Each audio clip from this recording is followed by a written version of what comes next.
Lihat tangannya Bang Jesse, Bang.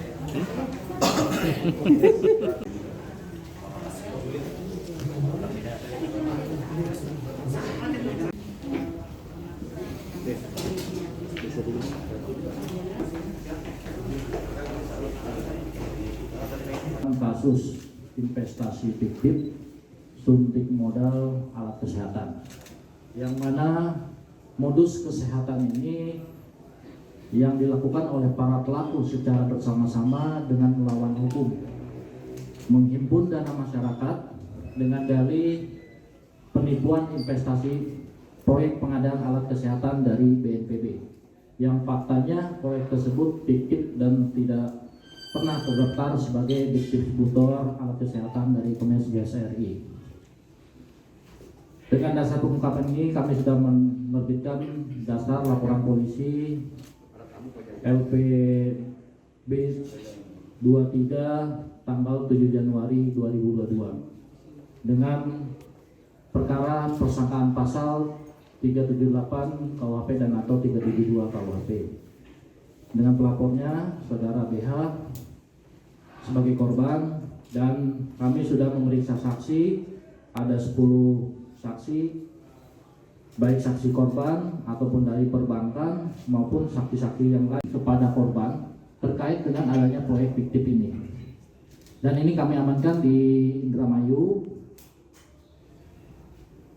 Yang ketiga adalah saudara N. Ini adalah sama juga, dia penampung rekening dari para korban. Ini N ini adalah menerima transferan yang di atas dari 1M. Dan keempat adalah saudara REP. Ya, ini adalah direktur dari PT R3 Bahagia Sejahtera. Jadi perusahaan ini fiktif, tidak pernah terdaftar. Yang kelima adalah saudara SA. Ini sama perannya dengan saudara REP. Dan yang terakhir saudara AS. Ini adalah berperan sebagai pengelola investasi, tempat terakhir aliran uang ini mengalir. Nah, kronologi penyebab kejadian ini diawali pada bulan September 2021, di mana saudara YF ini membuat status di media sosial, WhatsApp dan di Instagram, yang seakan-akan memberitahu bahwa ada investasi terkait dengan pengadaan barang alkes di beberapa proyek di rumah sakit pemerintahan, dan menjelaskan bahwa dana yang dikumpulin ini dipergunakan untuk kegunaan untuk proyek dan akan mendapatkan keuntungan secara langsung. Pada tanggal 28 September 2021, tersangka REP menyampaikan kepada saudara YF bahwa ada proyek pengadaan di BNPB. Dan saudara YF ini menyampaikan kepada korban-korbannya terkait dengan pengadaan alat kesehatan tersebut.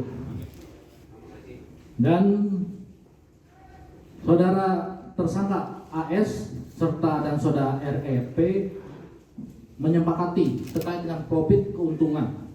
Jadi dari saudara AS dan REP ini ada keuntungan profit 20%. Lalu diserahkan kepada saudara YF. Ini diterima, dipotong 1% dan diterima 19% keuntungannya.